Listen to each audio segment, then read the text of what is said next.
नमस्कार मेरी प्यारी फैमिली। मैं मिस्टर एक्स। आज मैं आपके लिए एक बेहद डरावनी और रोमांचक घटना लेकर आया हूँ। दोस्तों, कई बार ऐसा होता है कि कुछ लोग अपनी जिंदगी में बहुत अकेलापन महसूस करते हैं।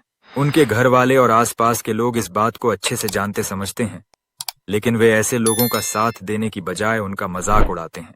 इस कारण ये लोग अंदर ही अंदर टूट जाते हैं और कभी कभी ऐसा कुछ कर जाते हैं जिसके बारे में कोई सोच भी नहीं सकता। शायद आप में से कई लोगों के साथ ऐसी घटनाएं उनकी कॉलेज या स्कूल लाइफ में घटी होंगी। अगर मैं अपनी बात करूं तो जब मैं 7वीं या 8वीं कक्षा में था, मैं एक इंग्लिश मीडियम स्कूल में पढ़ता था। उस वक्त मेरी अंग्रेजी बहुत अच्छी नहीं थी। जब मैंने वहां दाखिला लिया तो क्लास के लड़के लड़कियों के सामने मेरा मजाक बनाया जाता था। मुझे चलते हुए गिरा दिया जाता, पीछे से मेरे बाल खींचे जाते, मेरे हाथ मरोड़े जाते या मेरी किताबें और कॉपियां फाड़ दी जाती।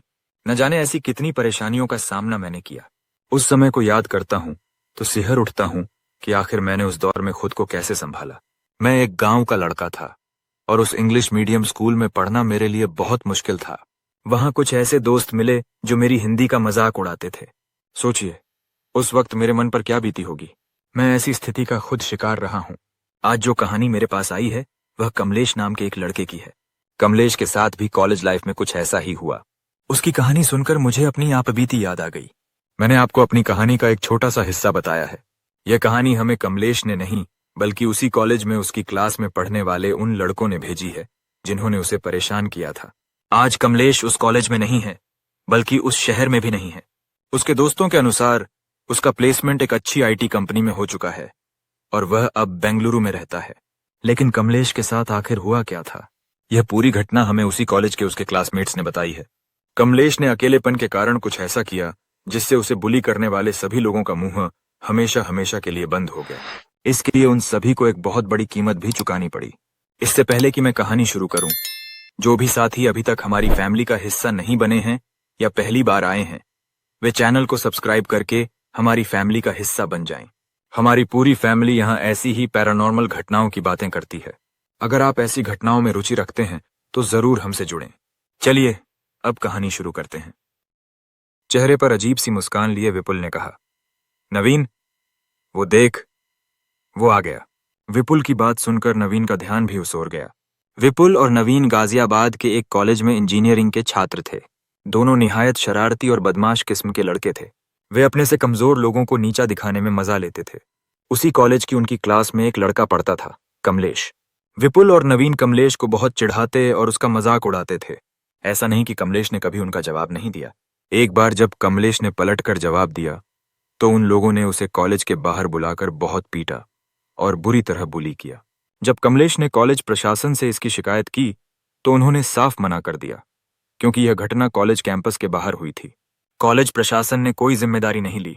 जब कॉलेज वाले कुछ नहीं कर रहे थे तो कमलेश के घर वाले क्या ही करते। इसलिए कमलेश अब चुप रहने लगा। जब भी वह कुछ बोलने की कोशिश करता, उसे पहले से ज्यादा बुली किया जाता। कमलेश ने कई बार अपने घर वालों से इस बारे में बात की, लेकिन उन्होंने उल्टा उसे ही ताने दिए। इसलिए कमलेश ने बोलना ही छोड़ दिया। खैर, उस दिन विपुल और नवीन को देखकर कमलेश को पहले गुस्सा आया, लेकिन अगले ही पल उसने खुद को शांत किया और क्लास में चला गया। कमलेश जैसे ही क्लास में पहुंचा, तभी अचानक नवीन अपनी जगह से उठा और जानबूझकर कमलेश से टकरा गया। कमलेश दुबला पतला लड़का था जो पढ़ाई में भी कुछ खास अच्छा नहीं था। नवीन से टकराते ही कमलेश नीचे गिर पड़ा। उसे गिरता देख पूरी क्लास हंसने लगी। इसी दौरान कमलेश की नजर अपनी क्लास की एक लड़की शीतल पर पड़ी, जो उसे गिरा हुआ देखकर मुंह पर हाथ रखकर हंस रही थी। यह देखकर कमलेश को बहुत बुरा लगा, लेकिन अगले ही पल उसने उठने की कोशिश की। तभी नवीन ने उसे दोबारा धक्का दे दिया और वह फिर से गिर गया। इससे पहले कि नवीन उसे तीसरी बार धक्का देता, क्लास में टीचर आ गए। इस वजह से नवीन ने कमलेश को उठाया, उसकी सीट पर बिठाया और खुद अपनी सीट पर जाकर बैठ गया। टीचर पढ़ाने लगे। उसी दौरान कमलेश को अपने पीछे से कुछ आवाजें सुनाई दीं। एक आवाज बोली, पता नहीं यार, कोई इतना बेशर्म कैसे हो सकता है। हमारे साथ तो कोई ऐसा कर ही नहीं सकता। अगर किसी ने कोशिश भी की तो मैं उसकी बैंड बजा दूंगा। पीछे से दूसरी आवाज आई, अरे हमारी बात अलग है, इन जैसे लोगों की बात अलग, इनका हमसे क्या मुकाबला, ये तो हैं ही जलील लोग। कमलेश समझ गया कि ये बातें उसे सुनाने के लिए की जा रही थीं, लेकिन उसमें विरोध करने की हिम्मत नहीं थी, इसलिए वह चुप रहा। कुछ देर बाद क्लास खत्म हुई और टीचर चले गए। उनके जाने के बाद विपुल कमलेश के पास आया और बोला, और भाई, क्या हाल चाल? वैसे तुम्हारे ग्रेड तो अच्छे आते नहीं। एक काम करो, कॉलेज खत्म होने के बाद चाट का ठेला लगा लेना। वैसे भी तुम्हें जॉब देगा कौन? यह सुनकर क्लास में मौजूद सारे बच्चे कमलेश पर हंसने लगे। कमलेश चुपचाप अपनी जगह से उठा और क्लास से बाहर चला गया। क्लास से निकलने के बाद वह सीधा कॉलेज की लाइब्रेरी में गया और वहां अपनी जरूरत की किताब ढूंढने लगा, लेकिन उसे वह किताब नहीं मिली। किताब ढूंढते वक्त लाइब्रेरियन उसके पास आया और बोला, क्या ढूंढ रहे हो भाई साहब? कमलेश ने उसे किताब का नाम बताया। लाइब्रेरियन ने कहा कि सारी किताबें बच्चों के पास हैं और अभी तक किसी ने उन्हें जमा नहीं कराया। यह सुनकर कमलेश परेशान हो गया, क्योंकि उसे पढ़ाई की तैयारी के लिए वह किताब चाहिए थी। वह कॉलेज से निकला और बाहर एक पब्लिक लाइब्रेरी में गया। वहां किताब ढूंढते वक्त उसके हाथ में एक दूसरी किताब लगी, जिसका कवर उसे बहुत आकर्षक लगा। किताब का टाइटल था अप्सरा साधना। कमलेश ने किताब खोलकर देखी तो उसमें किसी अप्सरा को सिद्ध करने का तरीका लिखा था। उसे वह किताब बहुत पसंद आई, लेकिन अगले ही पल उसने उसे वापस रख दिया और अपनी जरूरत की किताब लेकर घर चला गया। घर पर भी कमलेश का ध्यान उसी अप्सरा साधना किताब पर था, जिसके कारण वह पढ़ाई पर ध्यान नहीं दे पा रहा था। अगले दिन वह कॉलेज गया। कॉलेज के बाहर गेट पर उसे शीतल अकेली खड़ी दिखी। कमलेश को शीतल पसंद थी और उसे अकेला देखकर उसने सोचा कि क्यों न अपने दिल की बात उससे कह दी जाए। वह शीतल के पास गया और बोला, हाय शीतल, कैसी हो? शीतल ने कमलेश को देखते ही चेहरे पर घृणा के भाव लाते हुए कहा, मैं ठीक हूं। तुम्हें मुझसे कोई काम था? कमलेश ने कहा, हाँ, बात तो करनी थी, बहुत जरूरी है। फिर उसने शीतल को अपने दिल की सारी बात बता दी। यह सुनकर शीतल को बहुत गुस्सा आया। उसने कमलेश को जोरदार थप्पड़ मारा और बोली, तुम्हारी हिम्मत कैसे हुई मुझसे यह सब कहने की? कभी खुद को आईने में देखा है? कमलेश ने दबी आवाज में कहा, अगर मैं तुम्हें पसंद नहीं तो तुम मना भी तो कर सकती थी। मैंने कोई जबरदस्ती तो की नहीं, मैंने बस वही बताया जो मेरे दिल में था। यह सुनकर शीतल का गुस्सा और बढ़ गया। वह बोली, बकवास बंद करो, समझे? एक तो तुम्हारी इतनी हिम्मत कि मुझे प्रपोज करने आए और अब मुझसे ही उल्टा बोल रहे हो। मैं तुम्हें ऐसे नहीं छोड़ूंगी। शीतल सीधे प्रिंसिपल के केबिन में गई और कमलेश की शिकायत कर दी। उसने बात को बहुत बढ़ा चढ़ाकर बताया और कहा कि कमलेश ने उसका हाथ पकड़कर छेड़छाड़ की। प्रिंसिपल ने शीतल की बात सुनकर कमलेश को बहुत डांटा और उसे कुछ दिनों के लिए कॉलेज से रेस्टिकेट कर दिया। शीतल ने यह बात पूरे कॉलेज में फैला दी कि कमलेश ने उससे छेड़छाड़ की। कमलेश के घर वालों को भी यह बात बढ़ा चढ़ाकर बताई गई। घर वालों ने कमलेश को बहुत खरी खोटी सुनाई। यह बात आसपास के लोगों तक भी फैल गई कि कमलेश ने किसी लड़की से छेड़छाड़ की थी। पहले से ही दब्बू स्वभाव का कमलेश अब और ज्यादा परेशान रहने लगा। घर वाले गुस्से में उसे ताने मारते थे, जिसके कारण वह दिन भर अपने कमरे में बंद रहने लगा। इन्हीं सबके बीच एक सुबह कमलेश के पिता गुस्से में बोले, न तू पढ़ाई में अच्छा है न किसी काम का। अब कॉलेज से तुझे कुछ दिनों के लिए निकाला ही गया है, लेकिन क्या तेरा इरादा फेल होने का है? थोड़ा पढ़ भी लिया कर। इन बातों से आहत होकर कमलेश ने सोचा कि वह लाइब्रेरी जाकर थोड़ी देर पढ़ाई करेगा। उसने अपना बैग उठाया और घर से निकल पड़ा। जैसे ही कमलेश बाहर निकला, आसपास के लोग उसे अजीब नजरों से घूरने लगे। कुछ कदम आगे बढ़ने पर उसे एक औरत की आवाज सुनाई दी, अरे, सब लड़कियों को बोल दो कि जरा घर के अंदर रहें, बाहर लफंगे बहुत घूम रहे हैं। यह सुनकर कमलेश पल भर को रुक गया, लेकिन फिर तेजी से वहां से निकल गया। लाइब्रेरी पहुंचकर कमलेश ने पढ़ने की बहुत कोशिश की, लेकिन लोगों के ताने और हाल की घटनाएं उसके दिमाग में घूम रही थीं। उसका मन पढ़ाई में नहीं लग रहा था। मन ही मन रोते हुए वह बोला, क्या इस दुनिया में कोई भी ऐसा नहीं है जो मुझसे प्यार करे? मैं बहुत अकेला हूं। हे भगवान, या तो मेरे जीवन में कोई ऐसा भेज दो जो मुझे समझे, मुझसे प्यार करे, या फिर मुझे उठा लो। यह सब सोचते हुए कमलेश काफी देर तक वहीं बैठा रहा। काफी देर बाद जब उसे लगा कि वह पढ़ नहीं पाएगा, वह उठकर जाने लगा। तभी उसकी नजर उस जगह पर पड़ी जहां अप्सरा साधना की किताब रखी थी। न जाने क्या सोचकर कमलेश उस ओर बढ़ गया। उसने वह रहस्यमयी किताब उठाई और पढ़ने लगा। किताब में लिखा था कि अप्सराएं, जो देवताओं के पास रहती थीं और जिन्हें समय समय पर ऋषि मुनियों की साधना भंग करने के लिए भेजा जाता था, सदा जवान और खूबसूरत होती हैं। उन्हें सिद्ध भी किया जा सकता है। किताब में अप्सरा सिद्ध करने का पूरा तरीका, सावधानियां और हिदायतें लिखी थीं।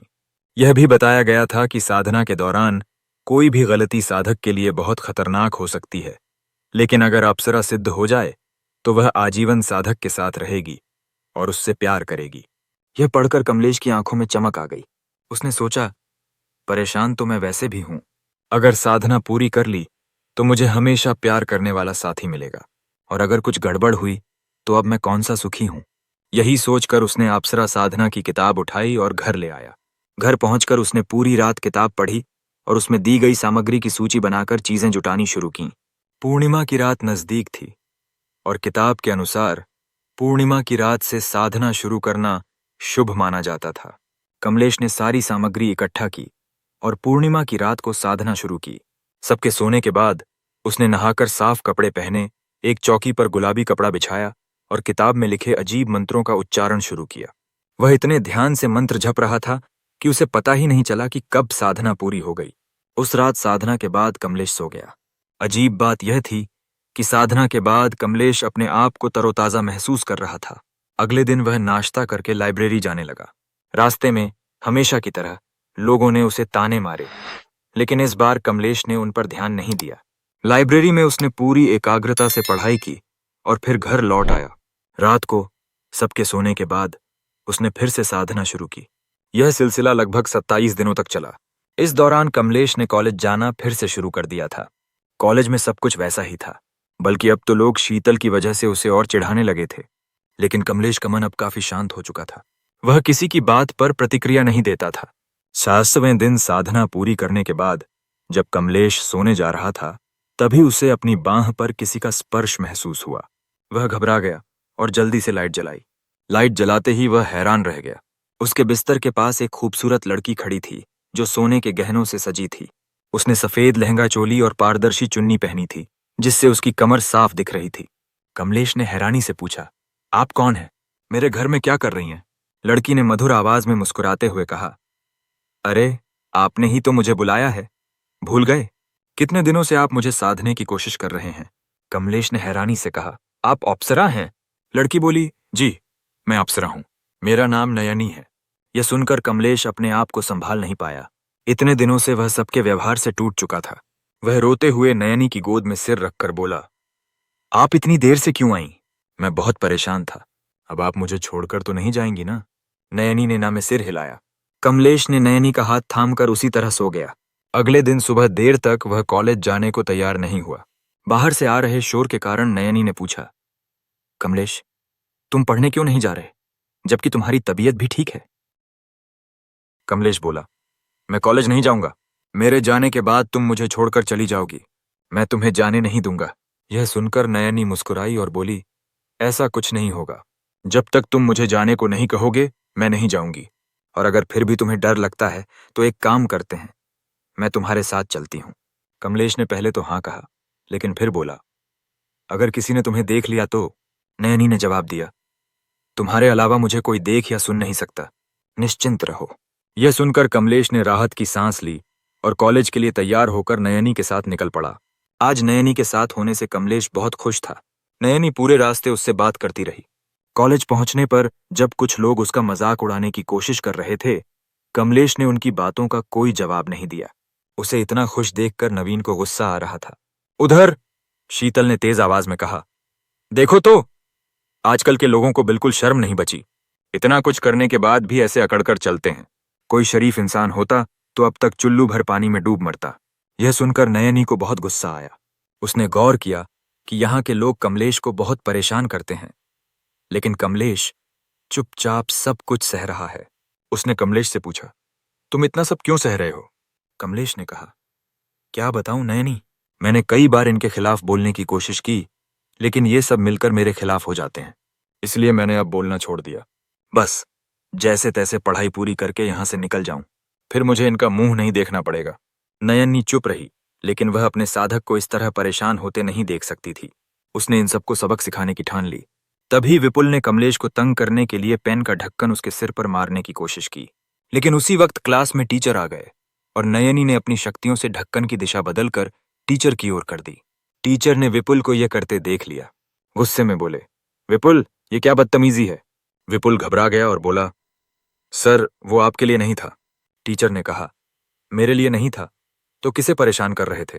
विपुल चुप हो गया। टीचर गुस्से में बोले, तुम ऐसे नहीं मानोगे, अभी मेरे साथ प्रिंसिपल के केबिन चलो। विपुल बिना कुछ बोले उनके साथ जाने लगा। तभी उसका हाथ गलती से टीचर की पीठ पर लग गया। जिससे टीचर लड़खड़ाकर नीचे गिर पड़े। यह देखकर टीचर को और गुस्सा आया। उन्होंने विपुल को एक जोरदार थप्पड़ मारा और बोले, तुम्हें बहुत मस्ती चढ़ी है, चल प्रिंसिपल को बताता हूं। यह कहकर उन्होंने विपुल का हाथ पकड़ा और उसे क्लास से बाहर ले गए। उनके जाने के बाद क्लास में शोर शराबा शुरू हो गया। कमलेश हैरानी से नयनी की ओर देखने लगा। नयनी ने कहा, हाँ, अगर ये लोग तुम्हें परेशान करेंगे तो मैं उन्हें छोड़ूंगी नहीं, इन्हें सजा तो मिलेगी। यह सुनकर कमलेश के चेहरे पर मुस्कान आ गई। तभी नवीन कमलेश के पास आया और बोला, क्या बे, बहुत दांत निकल रहे हैं तेरे? कमलेश ने हिम्मत जुटाकर कहा, देखो नवीन, मैंने तुम्हें कुछ कहा नहीं, तुम मुझे तंग करना बंद करो। यह सुनकर नवीन का गुस्सा 7वें आसमान पर पहुंच गया। उसने कमलेश के मुंह पर जोरदार घूंसा मारा और बोला, बड़ी जुबान चल रही है, भूल गया जब तुझे मार मार कर बंदर बनाया था। सब लोग हंसने लगे।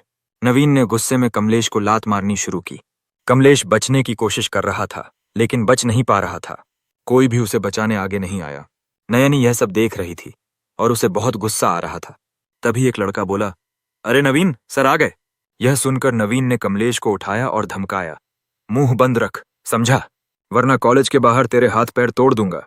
कॉलेज के बाहर जो भी हो, उसकी जिम्मेदारी कॉलेज की नहीं है। कमलेश चुपचाप अपनी सीट पर जाकर बैठ गया। टीचर आए और पढ़ाने लगे, लेकिन इस दौरान नयनी का ध्यान नवीन पर था। वह उसे सबक सिखाना चाहती थी। कॉलेज खत्म होने के बाद कमलेश नयनी के साथ घर लौट आया, लेकिन आसपास के लोग अब भी उससे वैसा ही व्यवहार कर रहे थे। शाम को कमलेश के पिता घर आए और बोले, इस लड़के की वजह से मेरा बाहर निकलना मुश्किल हो गया है, समझ नहीं आता क्या करें। कमलेश के 2 भाई और थे जो हर मामले में अच्छे थे। इस वजह से उसके माता पिता कमलेश को उनसे कम समझते थे। कमलेश अपने भाइयों में मंझला था। उसका छोटा भाई 12वीं में पढ़ रहा था, जबकि बड़ा भाई एक कंपनी में नौकरी करता था। दोनों के ही बहुत सारे दोस्त थे और वे अपने भाइयों में। कमलेश को इस तरह देखकर उसके पिता ने उस शाम उसे बुलाया और कहा, देखो कमलेश, तुम्हारे छोटे भाई अनीश को पढ़ाई के लिए कमरा चाहिए। तुम तो वैसे भी किसी काम के नहीं हो, एक काम करो, अपना कमरा अनीश को दे दो। कमलेश ने हैरानी से कहा, लेकिन मैं कहाँ रहूंगा, मुझे भी पढ़ने के लिए कमरा चाहिए। उसके पिता गुस्से में बोले, तुम हॉल में पढ़ लिया करो, वैसे भी तुम 3rd डिवीजन से पास होते हो, कौन सा तीर मार रहे हो? यह कहकर उन्होंने बात खत्म कर दी। मजबूरन कमलेश को अपना सामान उठाकर बैठक वाले कमरे में ले जाना पड़ा। देर रात कमलेश हॉल में सो रहा था, तभी नयनी वहां से गायब हो गई। वह सीधे नवीन के घर पहुंची। उस वक्त नवीन फोन पर किसी लड़की से बात कर रहा था। अचानक नयनी ने भयानक रूप धारण किया और अपना डरावना सफेद चेहरा नवीन के चेहरे के पास ले आई। उसे इतने पास देखकर नवीन डर के मारे चीख पड़ा। उसकी चीख उसके घर वालों और फोन पर बात कर रही लड़की ने भी सुनी। लड़की ने चीखने का कारण पूछा, लेकिन नवीन कुछ नहीं बोला। वह आंखें फाड़े नयनी को देख रहा था। नयनी ने गुस्से में कहा, तुम्हें मासूम लोगों को परेशान करने में बहुत मजा आता है ना? अब मैं बताती हूं कि परेशान करना किसे कहते हैं। नवीन घबराते हुए बोला, मैंने तो आज तक किसी को परेशान नहीं किया, आपको कोई गलतफहमी हुई होगी। नयनी ने और गुस्से में कहा, झूठ, मैंने तुम्हें अपने सहपाठी को पीटते हुए देखा था। वह बेचारा कुछ नहीं बोलता, लेकिन मैं तुम्हें छोड़ने वाली नहीं। नवीन कुछ बोल पाता। तभी उसके माता पिता कमरे में आए और पूछा, क्या हुआ, तू ऐसे क्यों चीखा? हैरानी की बात थी कि नयनी उनके सामने खड़ी थी, लेकिन नवीन के अलावा कोई उसे देख नहीं पा रहा था। यह देखकर नवीन और घबरा गया। उसकी बात का कोई भरोसा नहीं कर रहा था। उसने अपने माता पिता से कहा, मैंने एक डरावना सपना देखा था, अब मैं ठीक हूं। यह सुनकर उसके घर वाले चले गए। उनके जाते ही नवीन ने नयनी से कहा, आज के बाद मैं ऐसा कुछ नहीं करूंगा। नयनी बोली, ठीक है, लेकिन कल तुम सबके सामने उस लड़के से माफी मांगोगे। अगर तुमने ऐसा नहीं किया तो याद रखना, मैं तुम्हें छोड़ूंगी नहीं। नवीन ने हामी भरी और नयनी वहां से चली गई। नयनी घर लौट आई, लेकिन उसने इस बारे में कमलेश से कुछ नहीं कहा। अगले दिन कमलेश नयनी के साथ बातें करते हुए कॉलेज पहुंचा। आज कॉलेज का माहौल थोड़ा अजीब था।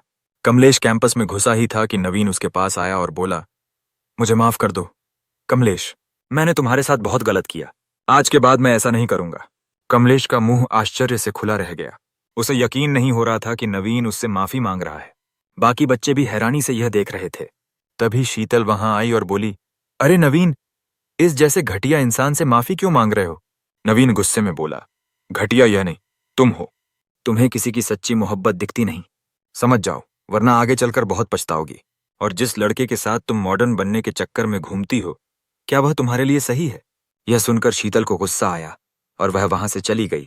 उसके जाने के बाद नवीन ने कमलेश से कहा, इसकी छोड़ो, यह लड़की तो पागल है, लेकिन तुम मुझे माफ कर दो प्लीज। कमलेश बोला, देखो नवीन, बार बार मत बोलो, मेरे मन में तुम्हारे लिए कोई गिला नहीं है, यह बात छोड़ो और जाओ। यह सुनकर नवीन वहां से चला गया। कमलेश ने नयनी से कहा, आपने इसके साथ क्या किया? नयनी बोली, तुम्हें क्यों लगता है कि मैंने कुछ किया?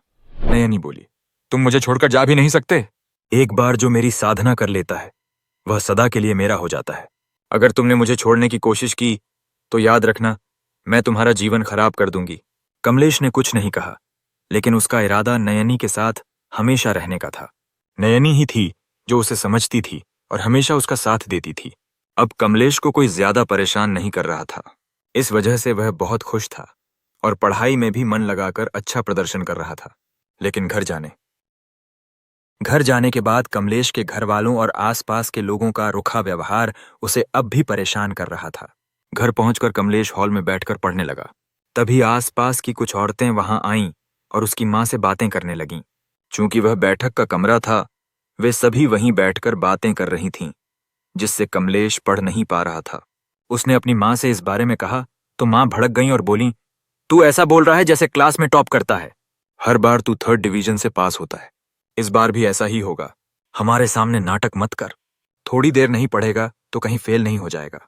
यह सुनकर कमलेश को बुरा लगा, लेकिन वह कुछ कर नहीं सकता था। अगर वह इस बारे में और बोलता तो उसे और ताने सुनने पड़ते। इसलिए उसने चुपचाप अपना बैग उठाया और लाइब्रेरी की ओर चला गया। उधर नयनी को यह सब देखकर बहुत गुस्सा आया। वह कमलेश के साथ लाइब्रेरी तो गई, लेकिन फिर उसे वहां छोड़कर वापस घर लौट आई। कमलेश की मां और आसपास की औरतें अभी भी बातें करने में व्यस्त थीं। नयनी को यह देखकर और गुस्सा आया। उसने देखा कि कमलेश अपनी तरफ से पूरी कोशिश कर रहा है, लेकिन उसे कोई साथ नहीं दे रहा। उसने इन सबको सबक सिखाने की ठान ली। जब वे औरतें बातें कर रही थीं, तभी कमरे की खिड़की अचानक खुल गई और एक तेज हवा का झोंका अंदर आया। खिड़की को यूं खुलते देख सभी महिलाएं घबरा गईं। उन्हें समझ नहीं आया कि अचानक खिड़की कैसे खुल गई। कमलेश की मां ने जाकर खिड़की बंद की और वापस बैठ गई, लेकिन अगले ही पल खिड़की फिर से खुल गई। यह देखकर सभी औरतें और ज्यादा डर गईं और अपने अपने घरों की ओर भाग खड़ी हुईं। कमलेश की मां भी घबरा गई और रसोई की ओर दौड़ पड़ी। यह सब करने के बाद नयनी वापस लाइब्रेरी पहुंची। उसने देखा कि कमलेश पूरी एकाग्रता से पढ़ रहा था। नयनी उसे ध्यान से देखती रही। न जाने कब तक वे दोनों वैसे ही बैठे रहे। फिर कमलेश की नजर घड़ी पर पड़ी और वह बोला, आज तो सचमुच काफी समय हो गया पढ़ते पढ़ते। माफ करना नयनी, मैं तुम पर ध्यान नहीं दे पाया। नयनी मुस्कुराते हुए बोली, कोई बात नहीं, तुम पढ़ाई में इतने खोए हुए थे, इसलिए मैंने तुम्हें परेशान नहीं किया। मुझे पूरा यकीन है कि अगर तुम ऐसे ही पढ़ते रहे तो तुम बहुत नाम कमाओगे। नयनी की बातों ने कमलेश की इच्छा शक्ति को और बढ़ा दिया। अब वह और मेहनत करने लगा। वह नयनी को परेशान भी नहीं करना चाहता था, इसलिए अगले दिन वह नयनी को लेकर पास की एक झील पर गया। दोनों वहां शांति से बैठकर बातें करते रहे। कुछ देर बाद वे घर लौट आए। घर पहुंचकर कमलेश हॉल में पढ़ने लगा। इस दौरान नयनी ने ध्यान रखा कि कोई कमरे में आकर उसे परेशान न करे। उधर विपुल, जिसे कॉलेज में सजा मिली थी, वह कमलेश को इसका जिम्मेदार मानता था। उसने सोचा कि वह किसी भी तरह कमलेश को सबक सिखाएगा। अगले दिन जब कमलेश कॉलेज से घर जा रहा था, विपुल ने अपने कुछ साथियों के साथ उसका रास्ता रोक लिया। गुस्से से उसे घूरते हुए विपुल बोला, तेरी वजह से मुझे इतना कुछ सुनना पड़ा। आज मैं तुझे छठी का दूध याद दिला दूंगा। इससे पहले कि कमलेश कुछ कर पाता, विपुल और उसके साथी उसे बुरी तरह मारने लगे। कमलेश बार बार छोड़ देने की गुहार लगाता रहा, लेकिन वे नहीं माने। यह सब देखकर नयनी को बहुत गुस्सा आया। उसने कमलेश के शरीर में अपनी ऊर्जा का एक अंश डाल दिया। तभी कमलेश की नस नस में ऊर्जा का संचार हुआ और देखते ही देखते उसने विपुल और उसके साथियों को बुरी तरह पीट दिया। उनके कुछ के हाथ पैर तक टूट गए। विपुल को यकीन नहीं हो रहा था कि कमलेश जैसे लड़के में इतनी ताकत कहां से आ गई। दर्द की वजह से वह बोल भी नहीं पा रहा था। मारपीट के बाद कमलेश का अपने शरीर पर फिर से नियंत्रण हुआ। उसे विश्वास नहीं हो रहा था कि उसने यह सब कैसे कर दिया। उसने उनसे कहा, मुझे समझ नहीं आ रहा कि यह सब कैसे हुआ, लेकिन क्या तुम लोग ठीक हो? रुको, मैं मदद के लिए किसी को बुलाता हूं। यह कहकर कमलेश वहां से गया और एक ऑटो लेकर वापस आया। उसने बड़ी मुश्किल से सभी को ऑटो में बिठाया और उन्हें अस्पताल ले गया। अस्पताल में विपुल और उसके साथियों का इलाज शुरू हुआ। जब उनसे पूछा गया कि उनकी इतनी बुरी हालत कैसे हुई, उन्होंने सीधे सीधे कमलेश का नाम लिया। लेकिन कोई यह मानने को तैयार नहीं था कि कमलेश जैसा दुबला पतला और सीधा साधा लड़का ऐसा कर सकता है। जब विपुल और उसके साथियों ने इसकी शिकायत कॉलेज प्रिंसिपल से की तो उस समय नयनी ने कमलेश के शरीर पर कब्जा कर लिया और कहा, जो कुछ भी हुआ वह कॉलेज के बाहर हुआ, इसमें कॉलेज की कोई जिम्मेदारी नहीं है। और अगर सचमुच कमलेश ने तुम्हें पीटा होता तो वह तुम्हें अस्पताल लाने की बजाय वहीं मरने के लिए छोड़ देता। जरूर तुम लोगों ने जानबूझकर अपना यह हाल करवाया और अब उस पर इल्जाम लगा रहे हो। इस बार मैंने तुम्हें छोड़ दिया, लेकिन अगली बार ऐसा किया तो तुम्हें कॉलेज से निकाल दूंगा। यह सुनकर विपुल और उसके साथी बहुत घबरा गए। उधर कमलेश को हैरानी हुई कि उसके खिलाफ कोई कार्रवाई नहीं हुई। उसे पता था कि यह सब नयनी का किया है, इसलिए वह चुप रहा, लेकिन उसके दिल में नयनी के लिए सम्मान बहुत बढ़ गया। उधर बुरी तरह मार खाने के बाद विपुल घर पर आराम कर रहा था। शाम को नवीन उसके पास आया और बोला, ये तूने अपना क्या हाल बना लिया? कमलेश को फंसाने के लिए अपनी धुलाई करवा ली? ऐसा भी कोई करता है? विपुल ने कहा, तू गलत समझ रहा है, ऐसा कुछ नहीं हुआ। असल में मैं और मेरे साथी उसे पीटने गए थे, लेकिन पता नहीं कहां से उसमें इतनी ताकत आ गई कि उसने हम सबको बुरी तरह पीट दिया। हमारी हड्डियां तक टूट गईं, कोई हमारी बात मान भी नहीं रहा। मुझे नहीं लगता कि यह उसका काम था, उसमें इतना दम नहीं, जरूर कुछ और बात है। यह सुनकर नवीन को उस रात की घटना याद आई। वह बोला, यार पता नहीं तू मानेगा या नहीं, लेकिन मेरे साथ भी कुछ अजीब हुआ था। जिस दिन तुझे टीचर प्रिंसिपल के पास ले गए, मैंने कमलेश को बहुत मारा था। उसी रात मुझे एक भयानक सफेद चेहरे वाली औरत दिखी। उसने मुझे डराया, धमकाया और कहा कि अगर मैंने कमलेश से सबके सामने माफी नहीं मांगी तो वह मुझे छोड़ेगी नहीं। पहले मुझे लगा कि ये कोई चाल है, लेकिन जब मेरे घर वाले आए और उन्होंने मेरे सामने खड़ी उस औरत को नहीं देखा तो मुझे समझ आया कि ये कोई ऊपरी चक्कर है। मुझे लगता है कमलेश ने कुछ न कुछ किया है। हो सकता है उसने किसी तांत्रिक से कुछ करवाया हो। विपुल ने हैरानी से कहा, ऐसा भी हो सकता है? हम आज के जमाने में हैं और ये सब चीजें सचमुच होती हैं। नवीन बोला, जो हुआ वो तेरे सामने है। हमारे साथ जो कुछ हुआ वो सामान्य नहीं लगता। ये सब कमलेश से जुड़ा है। उसके लिए इतना करने वाला कोई सगा संबंधी भी नहीं है। जरूर उसने कुछ किया है। हमें पता लगाना होगा कि वो क्या है, वरना ये हमारे लिए और मुसीबत खड़ी कर सकता है। विपुल को उसकी बात सही लगी। वह बोला, मेरी माँ बाबाओं के चक्कर में रहती हैं, शायद वो किसी तांत्रिक को जानती हों, लेकिन सवाल यह है कि मैं उनसे कैसे पूछूं? नवीन ने कहा, तू मत पूछ, मैं पूछ लूंगा। कहूंगा कि मेरे किसी रिश्तेदार को बात करनी है, उनका नंबर लेकर मैं उनसे बात कर लूंगा। फिर देखते हैं कमलेश हमसे कैसे बचता है। जैसा सोचा वैसा ही किया। नवीन ने विपुल की मां से तांत्रिक का नाम और पता लिया। अगले दिन दोनों उस तांत्रिक के पास पहुंचे और बोले, बाबा जी, हम बहुत परेशान हैं। हमारे एक साथी ने हमें परेशान कर रखा है। उसने पता नहीं कौन सी आत्मा सिद्ध की है जो हमें बहुत तंग कर रही है। तांत्रिक ने कहा, तुम दोनों एक काम करो, उस लड़के का कोई बाल, कपड़ा या उसकी इस्तेमाल की कोई चीज ले आओ। इससे मैं पता लगा लूंगा कि उसने किस तरह की आत्मा सिद्ध की है, फिर मैं उसका तोड़ बता दूंगा। दोनों मान गए। अगले दिन वे कॉलेज में कमलेश की इस्तेमाल की कोई चीज हासिल करने की कोशिश करने लगे। उसी दिन कॉलेज में एक जरूरी टेस्ट का रिजल्ट आने वाला था। कमलेश ने उसकी बहुत मेहनत से तैयारी की थी, जबकि नवीन और विपुल पूरे समय कमलेश के खिलाफ साजिश रचने में लगे थे। नतीजा यह हुआ कि हमेशा 3rd डिवीजन में पास होने वाला कमलेश उस दिन पूरे क्लास में सबसे ज्यादा नंबर लाया। यह देखकर पूरी क्लास हैरान रह गई। कमलेश को बहुत खुशी हुई। टीचरों ने उसकी बहुत तारीफ की। उधर क्लास के कुछ बच्चों ने कहा, हो सकता है कि कमलेश ने चीटिंग की हो। उसका अचानक इतना अच्छा करना नामुमकिन है। वह तो हमेशा फालतू कामों में लगा रहता है। कमलेश ने हिम्मत जुटाकर साफ साफ कहा, तुम लोगों के पास अगर इस बात का कोई सबूत हो तभी बात करना, वरना मुझे पता है कि तुम सबको मुझसे जलन हो रही है। तुम लोग मुझसे कम नंबर लाए और उसे जायज ठहराने के लिए कुछ न कुछ बोलोगे ही। लेकिन बोलो, कोई बात नहीं। अपने मन की तसल्ली के लिए लोग कुछ भी अनाप शनाप बोलते हैं। कमलेश की बात सुनकर आधी से ज्यादा क्लास चुप हो गई। वह अपने टेस्ट के रिजल्ट से बहुत खुश था। कॉलेज के बाद वह नयनी को घुमाने ले गया। वहां नयनी बोली, देखा कमलेश, आज तुमने पूरी क्लास में सबसे अच्छा प्रदर्शन किया। तुम बहुत कुछ कर सकते हो। बस तुम पहले परेशान थे, लेकिन अब सब ठीक है। चिंता मत करो, अब कोई तुम्हें कुछ नहीं बोलेगा, और अगर कोई बोलेगा तो मैं हूं ना। यह सुनकर कमलेश मुस्कुराया और बोला, नयनी, यह सब तुम्हारी वजह से हुआ। मैं आज भी वही कमलेश हूं जो पहले था, लेकिन तुम्हारा साथ मिलने से मैं इस लायक हुआ। मुझे कोई और नहीं चाहिए, बस तुम ऐसे ही मेरे साथ रहना। नयनी ने मुस्कुराते हुए हाँ में सिर हिलाया। यह सब विपुल और नवीन छिपकर देख रहे थे। कमलेश को अकेले खुद से बातें करते देख उन्हें यकीन हो गया कि मामला कुछ गड़बड़ है। चूंकि कमलेश वहां था, दोनों मौका देखकर उसके घर गए। उन्होंने खुद को कमलेश का दोस्त बताकर घर में घुस गए।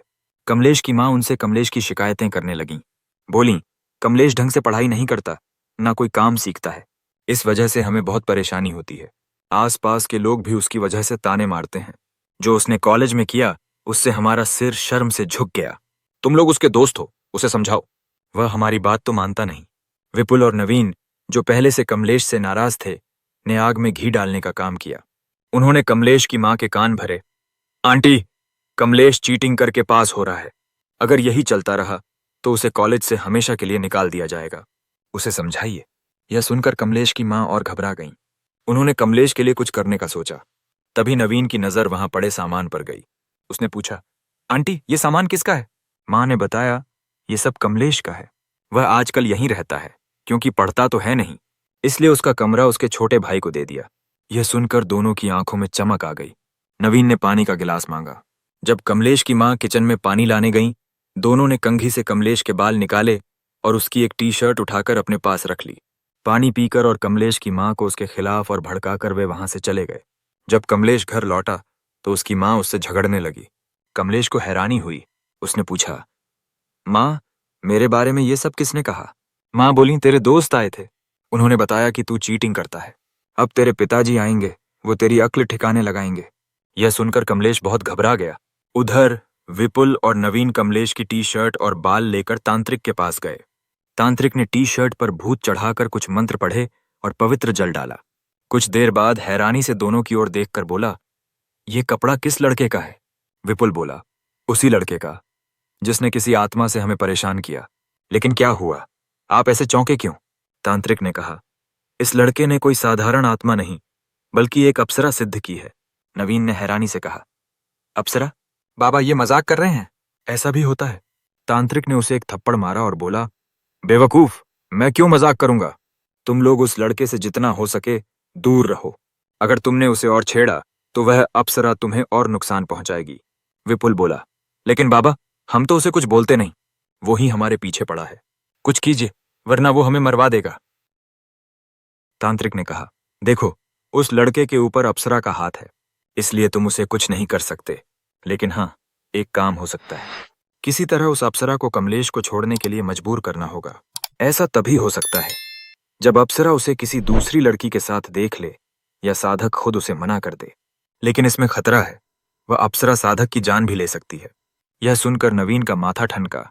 उसे याद आया कि कमलेश शीतल को पसंद करता था। उसने सोचा कि अगर शीतल को अपने प्लान में शामिल किया जाए तो अप्सरा नाराज होकर कमलेश को छोड़ देगी या उसे नुकसान पहुंचाएगी। यह सोचकर नवीन और विपुल वापस लौट आए और शीतल को अपने साथ मिलाने की योजना बनाई। उधर शाम को जब कमलेश के पिता घर आए तो घर में खूब हंगामा हुआ। कमलेश की मां ने विपुल और नवीन की कही सारी बातें उन्हें बता दी। कमलेश ने बताया कि वह टेस्ट में फर्स्ट डिवीजन से पास हुआ है और यह उसकी मेहनत का नतीजा है। उसने कोई चीटिंग नहीं की, लेकिन उसके घर वाले नहीं माने। उसी वक्त उसके पिता ने उसे जोरदार थप्पड़ मार दिया। कमलेश को बहुत बुरा लगा। हमेशा उसे उन गलतियों की सजा मिलती थी जो उसने की ही नहीं। आज भी वही हो रहा था। उसे गुस्सा आया, लेकिन वह चुप रहा। उसके घर वाले उसे ताने देते रहे और रात को खाना तक नहीं दिया। नयनी को यह सब देखकर बहुत गुस्सा आया। वह कमलेश के माता पिता को नुकसान पहुंचाने वाली थी। तभी कमलेश ने उसे रोका और कहा, छोड़ो नयनी, इन लोगों से मैंने अब उम्मीद छोड़ दी है। ये मेरे लिए कुछ नहीं करेंगे। मैंने सोचा है कि तुम्हें लेकर कहीं और रहूंगा। कल ही कोई काम ढूंढ लूंगा जिससे हमारा गुजारा हो जाए। अगर मुझे रहना है तो तुम्हारे साथ शांति से रहूंगा। तुम मेरे साथ रहोगी ना? नयनी ने हाँ में सिर हिलाया। अगले दिन कमलेश ने एक नौकरी ढूंढ ली। अब वह पढ़ाई के साथ साथ नौकरी भी करने लगा। उसकी तनख्वाह से उसका अकेले का गुजारा हो जाता था। 1 महीने के अंदर उसने घर छोड़ दिया। उसके इस फैसले से उसके घर वालों को जरा भी फर्क नहीं पड़ा। उनके हिसाब से कमलेश उनके लिए बस मुसीबतें खड़ी करता था। कमलेश अब अकेले रहकर पढ़ाई और काम दोनों कर रहा था। रात को घर लौटकर वह पढ़ने लगता और नयनी उसे पूरा साथ देती थी। इन्हीं सब के बीच एक दिन जब कमलेश क्लास में बैठा था, शीतल उसके पास आई और बोली, कमलेश, क्या मैं यहाँ बैठ सकती हूँ? कमलेश ने कहा, तुम्हारी मर्जी। मैंने ये जगह खरीदी तो नहीं है। यह सुनकर शीतल मुस्कुराई और उसके पास बैठ गई। उसे लगा कि कमलेश उससे बात करने की कोशिश करेगा, लेकिन कमलेश अपनी किताबों में मग्न रहा। कुछ देर बाद शीतल ने बात शुरू करने के लिए कहा, कमलेश, मुझे चौथा चैप्टर समझ नहीं आ रहा, क्या तुम समझा दोगे? कमलेश ने बिना उसकी ओर देखे कहा, मैंने भी चौथा चैप्टर नहीं पढ़ा, तुम किसी और से पूछ लो, और प्लीज मुझे बार बार परेशान मत करो। यह सुनकर शीतल को गुस्सा आया और वह अपनी सीट पर लौट गई। कमलेश ने उसे एक बार भी नहीं देखा, वह अपनी किताब में व्यस्त रहा। नवीन, जो यह सब देख रहा था, कमलेश के पास आया और बोला, अरे, तुम तो शीतल को पसंद करते थे ना? आज इतना अच्छा मौका था, वह तेरे पास बैठी थी और तूने ढंग से बात भी नहीं की। तुझसे बड़ा बेवकूफ कोई नहीं। कमलेश ने उसे घूर कर कहा, अगर तुझे चाहिए तो तू खुद क्यों नहीं उससे बात कर लेता? वैसे भी तुम दोनों की खूब जमती है। यह सुनकर नवीन झेंप गया और अपनी सीट पर लौट गया। नवीन, विपुल और शीतल कमलेश को अपने जाल में फंसाने की कोशिश कर रहे थे, लेकिन कमलेश अब उनसे कोई मतलब नहीं रखता था। उन्हें इस बात से परेशानी थी, क्योंकि जब तक कमलेश ऐसा नहीं करेगा, अप्सरा उससे दूर नहीं जाएगी। इसलिए उन्होंने एक चाल चली। कॉलेज खत्म होने के बाद जब कमलेश घर जा रहा था, उसने देखा कि कुछ लोग शीतल से बदतमीजी कर रहे हैं। भले ही कमलेश के दिल में शीतल के लिए कोई जगह न थी, लेकिन वह किसी लड़की को मुसीबत में नहीं देख सकता था। वह उनके पास गया और कहा, शीतल को छोड़ दो। थोड़ी बहस के बाद वे लोग शीतल को छोड़कर भाग गए। शीतल रोते हुए बोली, अच्छा हुआ कमलेश तुम आ गए, वरना पता नहीं ये मेरे साथ क्या करते। कमलेश ने कहा, कोई बात नहीं, चलो मैं तुम्हें घर छोड़ देता हूं। शीतल इसी मौके का इंतजार कर रही थी। वह कमलेश के साथ घर की ओर चल पड़ी। रास्ते में वह रोते हुए बोली, मुझे माफ कर दो कमलेश, मैंने तुम्हें गलत समझा। आज तुमने मेरी मदद की, उस दिन मैंने तुम्हें बहुत कुछ सुना दिया। मैं सचमुच सॉरी हूं। कमलेश ने कहा, तुम्हारे सॉरी बोलने से तुम्हारी गलतियां कम नहीं हो जाती। तुम्हारी हरकतों की वजह से मेरी जिंदगी बहुत खराब हो चुकी है। मेरे घर वाले, कमलेश ने कहा, मेरे घर वाले मुझसे सीधे मुंह बात भी नहीं करते। पूरे कॉलेज में मेरी बदनामी हुई, वो अलग, लेकिन छोड़ो, मुझे अब इन सब से कोई मतलब नहीं। शीतल बोली, देखो कमलेश, माना मुझसे गलती हुई, लेकिन अब मैं उसका पश्चाताप करना चाहती हूँ। उस समय मैंने तुम्हारा प्रपोजल ठुकरा दिया, लेकिन अब मुझे एहसास हो रहा है कि मेरे लिए तुम सबसे अच्छे थे। कमलेश मुस्कुराया और बोला, अचानक तुम्हें अपनी गलती का एहसास हो गया, लेकिन सच ये है कि अब मेरे मन में तुम्हारे लिए कोई जगह नहीं, इसलिए मेरा ख्याल अपने दिल से निकाल दो। यह सुनकर शीतल को गुस्सा आया, लेकिन वह बोली, देखो कमलेश, तुम जो कहोगे मैं करूंगी, लेकिन ये मत कहो कि मैं तुम्हारे बिना नहीं रह सकती। कमलेश सोच में पड़ गया। कुछ देर बाद बोला, अगर ऐसा है तो तुम्हें मेरा एक काम करना होगा। तुमने उस समय कॉलेज में मेरे बारे में न जाने क्या क्या बोला, जिससे मेरी बहुत बदनामी हुई। मेरे घर वाले और आसपास के लोग आज तक मुझे ताने देते हैं।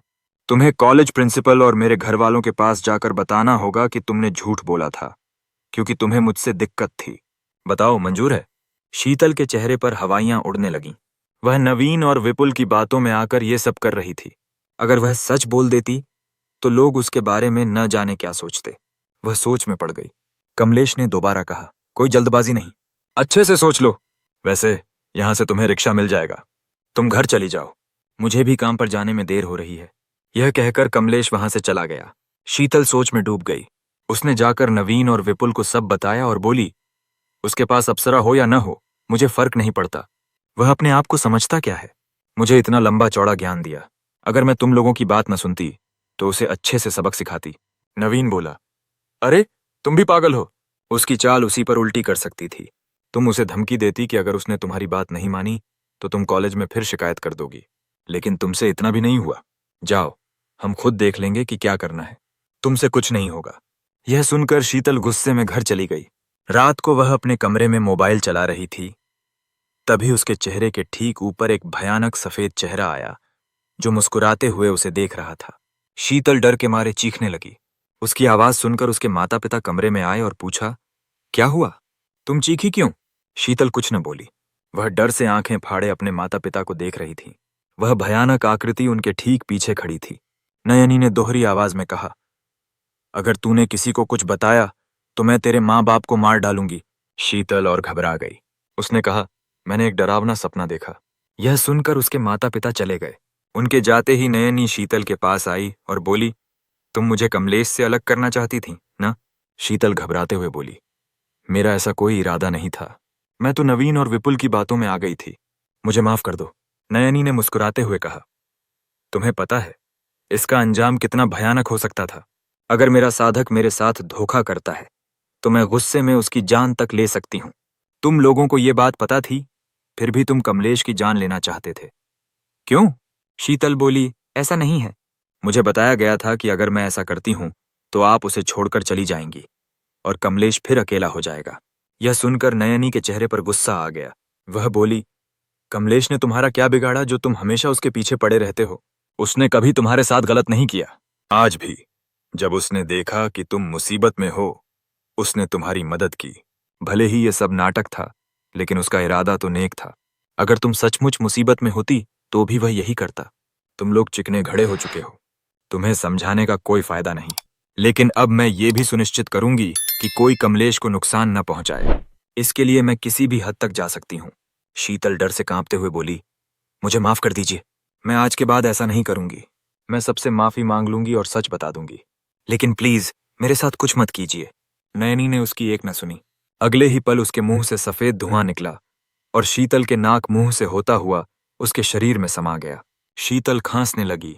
उसके शरीर में तेज कंपन होने लगा, जैसे कोई उस पर कब्जा कर रहा हो। फिर उसने जोर जोर से अपना सिर दीवार से मारना शुरू किया। नयनी के चेहरे पर संतोष के भाव आए और वह वहां से चली गई। शीतल के कमरे से अजीब आवाजें आने लगीं।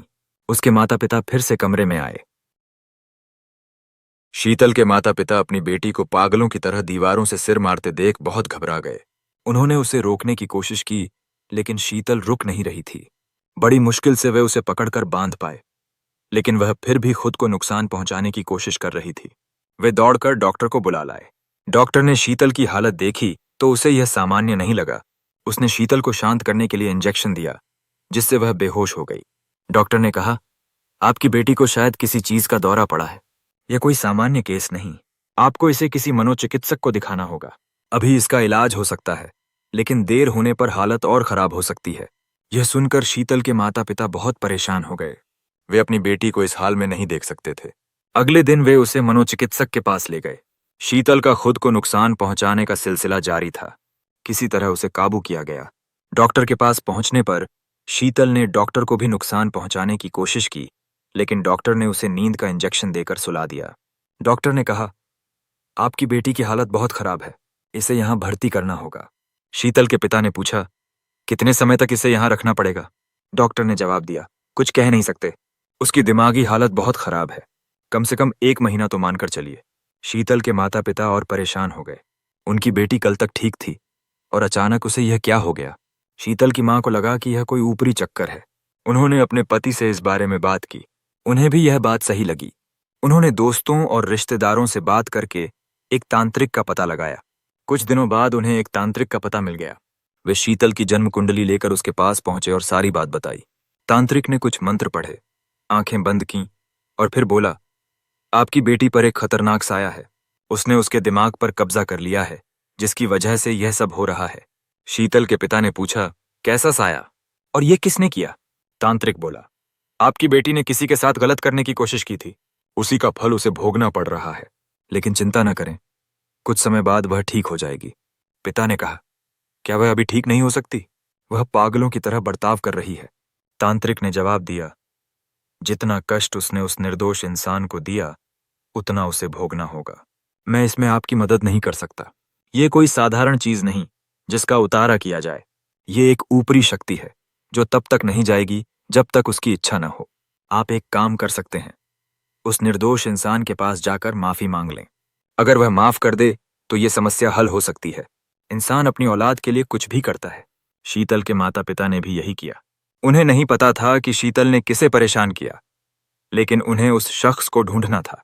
वे शीतल के कॉलेज गए और वहां पता लगाया कि हाल में शीतल का किससे झगड़ा हुआ था। उन्हें पता चला कि शीतल ने कमलेश को बहुत परेशान किया था। कमलेश क्लास में अपनी सीट पर पढ़ रहा था। तभी शीतल के माता पिता उसके पास आए और गिड़गिड़ाते हुए बोले, बेटा, माना हमारी बेटी से गलती हुई, लेकिन प्लीज उसे माफ कर दो।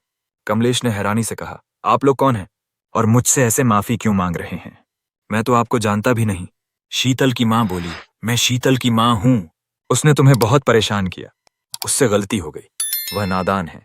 मैं उसे समझाऊंगी। लेकिन प्लीज उसे माफ कर दो, कमलेश ने कहा।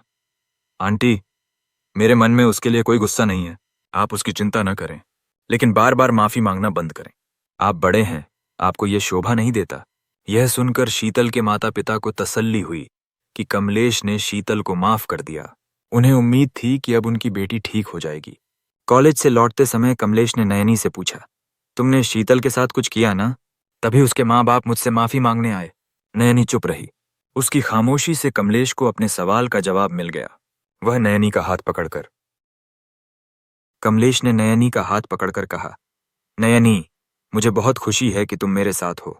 तुम मेरी सारी तकलीफें समझती हो, मेरा इतना साथ देती हो। मुझे और कुछ नहीं चाहिए, बस तुम मेरे साथ रहना। बाकी सबसे मेरा कोई वास्ता नहीं। मेरा फाइनल एग्जाम होने वाला है, उसके बाद मैं तुम्हें लेकर यहां से दूर चला जाऊंगा। कॉलेज में जो कंपनियां आएंगी उनमें मैं नौकरी लेने की पूरी कोशिश करूंगा।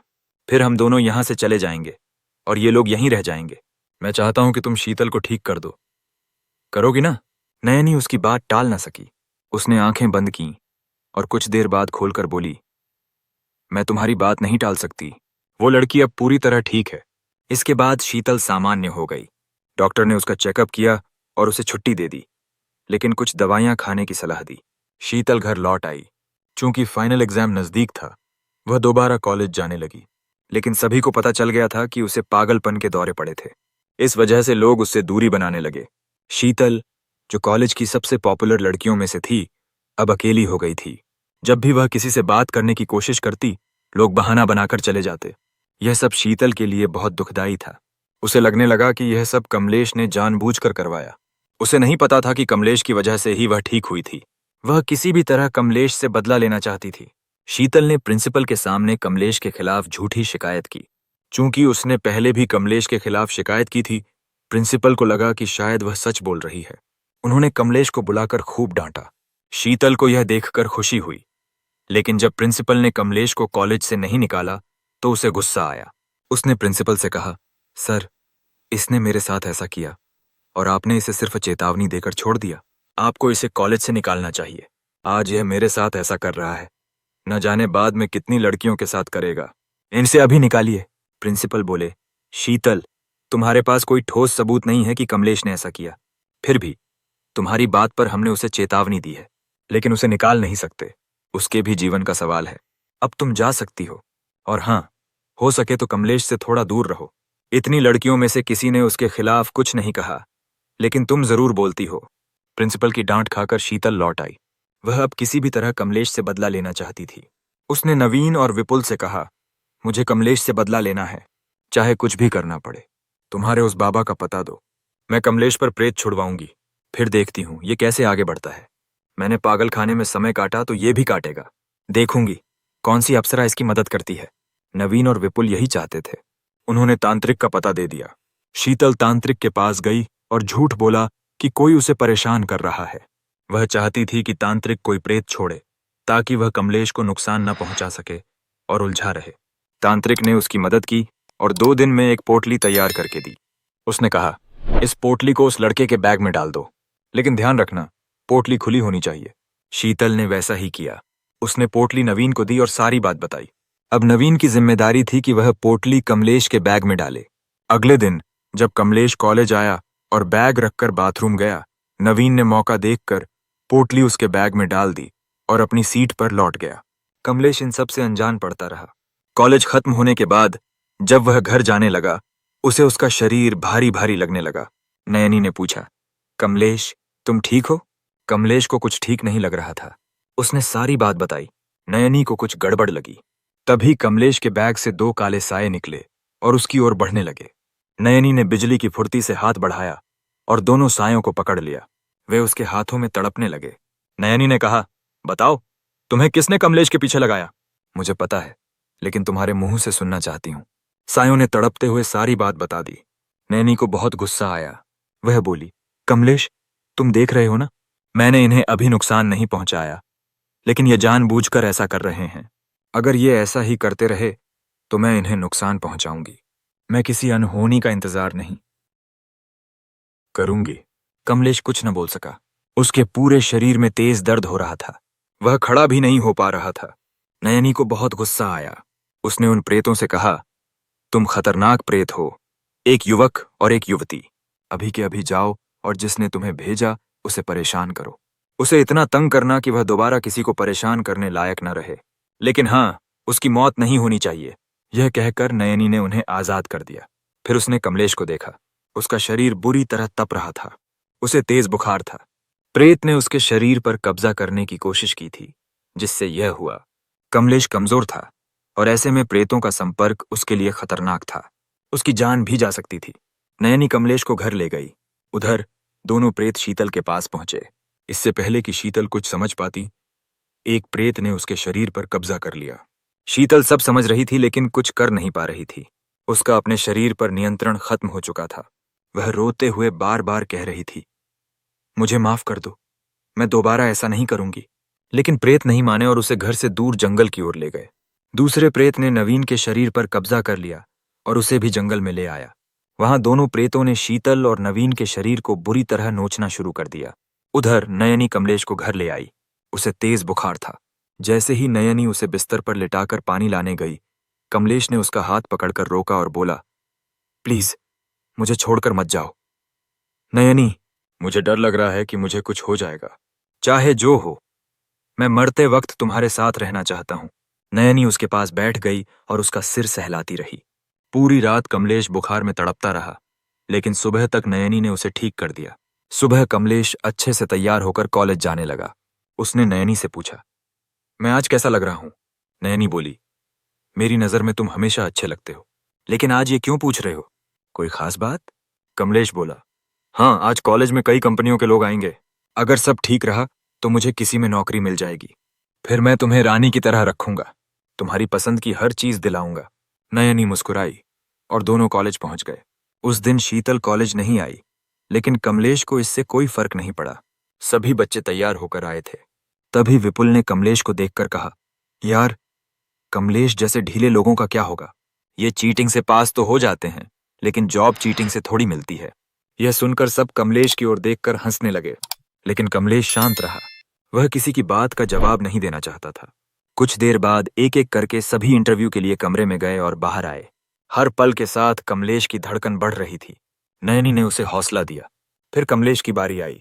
उसने नयनी से कहा कि वह बाहर इंतजार करे। नयनी ने वैसा ही किया।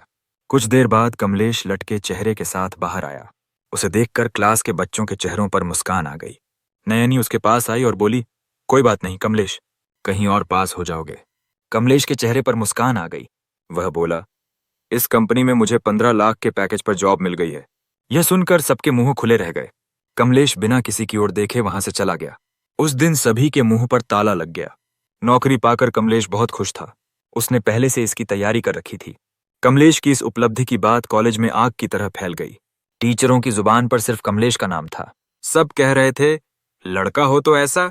पहले 3rd डिवीजन से पास होता था और अब देखो, अच्छे नंबरों से पास हुआ और इतनी बड़ी कंपनी में जॉब भी पाली। बहुत मेहनती है। कमलेश की इस खबर ने सबको चौंका दिया। यह बात उसके घर तक भी पहुंच गई। उसका बड़ा भाई 7 लाख के पैकेज पर नौकरी कर रहा था, लेकिन कमलेश का पैकेज उससे कहीं ज्यादा था। अब कोई उसके बारे में उल्टा सीधा नहीं बोल रहा था, बल्कि सब कह रहे थे, पता नहीं उसने ये सब कैसे किया, बड़ी मेहनत की होगी। कमलेश के माता पिता उसकी उपलब्धि पर बहुत खुश थे। उसकी माँ ने फोन किया और बोली, बेटा, तूने हमारा नाम रोशन कर दिया। बेटा हो तो तेरा जैसा, आज घर आ, हम तेरी पसंद का खाना बनाएंगे। कमलेश ने जवाब दिया, मुझे बहुत काम है, मैं नहीं आ सकता। वैसे भी आपके घर में मेरे लिए कोई जगह नहीं थी, तभी तो मुझे मेरे कमरे से निकालकर बाहर कर दिया। बाद में किसी की बात सुनकर मुझे घर से भी निकालने को कह दिया। तब आप लोगों ने नहीं सोचा कि मैं कहाँ जाऊंगा, लेकिन कोई बात नहीं, अब मैं इस काबिल हूं कि अपना सब कुछ देख सकता हूं। यह कहकर कमलेश ने फोन रख दिया। आज कमलेश मन ही मन बहुत अच्छा महसूस कर रहा था। उसके मन का सारा दर्द आंसुओं के साथ बाहर निकल गया। वह रोते हुए नयनी से बोला, जब मुझे इन लोगों की सबसे ज्यादा जरूरत थी, जब मैं बहुत परेशान था, तब इन्होंने मुझे हमेशा दुत्कारा, मुझे निकम्मा, नकारा, न जाने क्या क्या कहा। और आज जब मैं कामयाब हुआ तो ये मेरे आगे पीछे घूम रहे हैं। मुझे ये लोग नहीं चाहिए। मैं मानता हूं ये मेरे माता पिता हैं, लेकिन इन्होंने हमेशा मुझे कम आंका। मैं थोड़ा कमजोर हूं, कोई चीज जल्दी नहीं समझता, तो क्या ये मेरी गलती है? मैं अपनी तरफ से पूरी कोशिश करता हूं। ये लोग क्यों नहीं समझते? इन्हें लगता था कि मैं जानबूझकर ऐसा करता हूँ। आज ये मुझे घर बुला रहे थे, मेरी पसंद का खाना बना रहे थे, लेकिन इन्हें नहीं समझ आ रहा कि पड़ोस के लोग अब भी ताने मारेंगे। नयनी ने उसे संभाला। कमलेश बोला, तुम कुछ दिन पहले मेरे जीवन में आई और तुमने हमेशा मेरा साथ दिया। मैं बहुत खुशकिस्मत हूं कि तुम मुझे मिली। अच्छा हुआ कि मैंने वह साधना की और आज तुम मेरे साथ हो। मैं तुम्हें कभी नहीं खो सकता। यह कहकर कमलेश ने नयनी को गले लगा लिया। उधर शीतल और नवीन की हालत बहुत दयनीय हो चुकी थी। उन प्रेतों ने उनके शरीर पर कब्जा करके उनके साथ बहुत दरिंदगी की। 24 घंटे बाद प्रेतों ने उन्हें छोड़ दिया। दोनों किसी तरह घर पहुंचे। उनके घरवाले उनकी अस्त व्यस्त हालत देखकर बहुत घबरा गए। उन्होंने पूछा, ये सब किसने किया? शीतल कुछ न बता सकी। वह क्या बताती कि उसने कमलेश पर प्रेत छोड़ने की कोशिश की थी और वे प्रेत उसी पर पलट गए। इस सब की वजह से शीतल ने अपने जीवन का सबसे बड़ा मौका गंवा दिया। वह उस दिन कॉलेज नहीं गई और उसे कोई नौकरी नहीं मिली। वह घर पर ही रह गई। उधर शीतल के बॉयफ्रेंड को जब पता चला कि उसके साथ ऐसा हुआ, उसने शीतल से बात करना बंद कर दिया। शीतल ने उसे फोन किया, लेकिन वह व्यस्त हूं कहकर फोन काट देता। आखिरकार उसने कह ही दिया, शीतल, हमारा कोई भविष्य नहीं, तुम मुझे भूल जाओ। शीतल ने हैरानी से कहा, तुम ऐसा क्यों बोल रहे हो? तुमने मेरे साथ जीने मरने की कस्में खाई थीं। कहा था कि कॉलेज के बाद हम शादी करेंगे। अब तुम बात क्यों नहीं कर रहे? वह बोला, सब ठीक था, लेकिन हाल में जो तुम्हारे साथ हुआ उसकी वजह से मुझे नहीं लगता कि हम साथ रह सकते हैं। मुझे ऐसी लड़की नहीं चाहिए, मुझे दूसरी मिल जाएगी। वैसे भी मेरी नौकरी लग चुकी है और तुम्हारे पास अभी तक नौकरी भी नहीं। तुम अपने पैरों पर खड़ी नहीं हो। हमारा क्या मेल? आज के बाद फोन मत करना। अगर तुमने कोशिश की तो मैं तुम्हारे घर वालों को बता दूंगा कि तुम मुझे परेशान करती हो। यह कहकर उसने फोन काट दिया। शीतल को बहुत दुख हुआ। फिर भी फाइनल एग्जाम नजदीक थे तो वह कॉलेज पहुंची। वहां उसे और नवीन को पता चला कि कमलेश को कितनी बड़ी कंपनी में नौकरी मिली है और वह जल्द ही बेंगलुरु जा रहा है। दोनों को बहुत जलन हुई। वे कमलेश को उल्टा सीधा बोलते रहे ताकि उसका मनोबल टूटे और वह एग्जाम में अच्छा न कर पाए, लेकिन कमलेश ने उनकी बातों पर ध्यान देना बंद कर दिया था। कमलेश ने एग्जाम दिया और अपने काम पर चला गया। नयनी हमेशा उसके साथ थी। अगले दिन उसे बेंगलुरु के लिए निकलना था, लेकिन उसके माता पिता उससे मिलना चाहते थे। उनके बहुत जोर देने पर कमलेश उस शाम काम खत्म करके घर पहुंच गया। वहां आसपास की कुछ महिलाएं थीं। कमलेश को देखकर एक महिला बोली, अरे बहन जी, तुम्हारा कमलेश तो हीरा है। देखा इसने क्या से क्या कर दिखाया। मैं तो हमेशा कहती थी। वैसे मेरी रिंकी भी इसकी उम्र की है, चाहो तो इन दोनों की बात आगे बढ़ा सकते हैं। कमलेश की मां बोली, अरे कुछ दिन पहले तुम कह रही थीं कि मेरा कमलेश बिगड़ैल है, अब तुम्हारे सुर बदल गए? मुझे अपनी बेटी से अपने बेटे की शादी नहीं करनी। मैं अपने बेटे के लिए लाखों में एक लड़की ढूंढूंगी। कमलेश चुप रहा, लेकिन फिर बोला, मां, मुझे काम है, मुझे घर जाकर पैकिंग भी करनी है। जल्दी बताइए, क्या बात करनी थी? उसके पिता आए और मुस्कुराते हुए बोले, अरे बेटा, इतनी जल्दी क्या है? इतने दिनों बाद घर आए हो, वरना हमें तो बात करने का मौका ही नहीं मिलता। एक काम कर, अपना सामान लेकर यहीं आ जा। जब तक बेंगलुरु नहीं जाते यहीं रह। कमलेश बोला, नहीं पापा, उसकी जरूरत नहीं। वैसे भी आपके घर में मेरे लिए जगह कहाँ थी? तभी तो आपने मुझे निकाल दिया। कोई बात नहीं, मुझे आपसे कोई उम्मीद नहीं थी। आपने कहा कि कुछ जरूरी बात करनी है, इसलिए मैं आया। बताइए, क्या बात है? कमलेश की मां बोली, बेटा, तू उस दिन की बात से नाराज है? हम तुझे निकालना नहीं चाहते थे, लेकिन तेरे बारे में इतना कुछ सुनने को मिल रहा था कि घर की इज्जत बचाने के लिए हमें ऐसा करना पड़ा। लेकिन अब हमें किसी की परवाह नहीं। तू घर आ जा। अगर कोई कुछ बोलेगा तो मैं उसे जवाब दूंगी। कमलेश ने कहा, यही बात आपने उस समय कही होती तो मुझे वो परेशानियां न झेलनी पड़ती। मैंने किसी लड़की को नहीं छेड़ा था। उसने मुझ पर झूठा इल्जाम लगाया और आपने मेरी बात सुनी ही नहीं, उल्टा मुझे दोषी ठहरा दिया। जब कुछ लोगों ने मिलकर मुझे मारा तब भी मैंने आपको बताया, लेकिन आपने कोई कदम नहीं उठाया। कॉलेज वालों ने भी कुछ नहीं किया। वे लोग मुझे हमेशा परेशान करते रहे और आपने मेरी परेशानी कभी नहीं देखी। आपको बस यही दिखा कि मैं कुछ ढंग से नहीं कर सकता। क्या इसमें मेरी गलती है? आपको पता है मैं शारीरिक रूप से दूसरों जैसा नहीं हूं, फिर भी आपने मेरे साथ सौतेला व्यवहार किया। लेकिन कोई बात नहीं, इस बहाने मुझे समझ आ गया कि इस दुनिया में कोई अपना नहीं। अगर आपकी बात हो गई तो मैं जाना चाहता हूं। मुझे कल हमेशा के लिए बेंगलुरु निकलना है। यह कहकर कमलेश ने नमस्ते किया और वहां से चला गया। उधर शीतल, नवीन और विपुल कमलेश को परेशान करने की फिराक में थे। उन्होंने सोच लिया था कि कमलेश को पकड़कर उसके हाथ पैर तोड़ देंगे, भले ही उनके साथ कुछ भी हो। उनकी जिंदगी कमलेश की वजह से पहले ही खराब हो चुकी थी। विपुल को नौकरी मिल चुकी थी, लेकिन वह अपने दोस्तों का साथ देना चाहता था। उस रात वे तीनों और उनके कुछ दोस्त एक सुनसान रास्ते पर कमलेश का इंतजार करने लगे। सभी के हाथों में डंडे थे। जैसे ही कमलेश वहां आया, उन्होंने उसे पकड़ लिया और जबरदस्ती जंगल में ले गए। वहां उसे पेड़ से बांध दिया। विपुल बोला, तेरे साथ जो अप्सरा है उसकी वजह से तू ज्यादा उड़ रहा है ना? आज हम तेरे पैर तोड़ देंगे, फिर देखते हैं तू बेंगलुरु कैसे जाता है। जैसे ही उन्होंने कमलेश को पीटने के लिए हाथ बढ़ाया, कमलेश के आसपास सफेद धुआं छा गया। एक महिला की आवाज गूंजी, मैं तुम्हें नुकसान नहीं पहुंचाना चाहती थी, क्योंकि मेरे साधक ने मुझे मना किया, लेकिन अगर कोई उसे नुकसान पहुंचाएगा तो मैं उसे नहीं छोड़ूंगी। शीतल, उन प्रेतों ने तुम्हारी आबरू लूटी, तुम्हें मारा, लेकिन तुम नहीं सुधरी। शीतल गुस्से में बोली, तुमने मेरी जिंदगी खराब कर दी, मैं इसका बदला न लूं? मैं इसे नहीं छोड़ूंगी। जो भी हो रहा है सब इसकी वजह से है। कमलेश गुस्से में बोला, मेरी वजह से? मैंने तुम्हारे साथ क्या किया? मैंने सिर्फ अपने प्यार का इजहार किया था, तुमने मना कर दिया। इतना ही नहीं, तुमने पूरे कॉलेज में मेरी बेइज्जती की। मैं चाहता तो तुम्हारे माँ बाप को सब बताकर तुम्हें उनकी नजरों में गिरा सकता था, लेकिन मैंने ऐसा नहीं किया। और इन लोगों के साथ मैंने क्या किया? इन्होंने मुझे हमेशा मारा, जलील किया। तुम सबने मिलकर मुझे परेशान किया, लेकिन मैं चुप रहा। मैं अपने काम से काम रखता था। आज मैं अपनी मेहनत के बल पर यहां हूं और तुम लोग वहीं हो। तुम्हें इस बात से तकलीफ है कि मैं तुमसे ज्यादा कुछ कर गया। ठीक है, आज तुम मेरा वो रूप देखोगे जिसके बाद तुम दोबारा मेरे रास्ते में नहीं आओगे। कमलेश ने नयनी से कहा, आज मैं तुम्हें नहीं रोकूंगा। इनके साथ वो करो कि ये मेरा नाम सुनकर कांपे। यह सुनकर वे सब घबरा गए। उन्हें लगा था कि कमलेश चुपचाप मार खा लेगा, लेकिन आज उसने उनके लिए मुसीबत खड़ी कर दी। वे डर कर इधर उधर भागने लगे ताकि नयनी के हत्थे न चढ़ें। जंगल में सब भागने लगे। कुछ देर बाद भागते भागते एक शख्स पेड़ के पास जा पहुंचा। इससे पहले कि वह कुछ करता, पेड़ के ऊपर से एक सफेद भयानक आकृति नीचे आई और उसे पकड़कर ऊपर ले गई। वह शख्स चीखने और छोड़ने की गुहार लगाने लगा। बहुत ऊंचाई पर ले जाकर आकृति ने उसे छोड़ दिया। वह कमर के बल गिरा, जिससे उसकी रीढ़ की हड्डी टूट गई। उधर नवीन भागते भागते जंगल के दूसरे हिस्से में पहुंचा। तभी एक सांप की तरह रेंगती सफेद आकृति उसके पास आई। उसे देखकर नवीन की चीख निकल गई।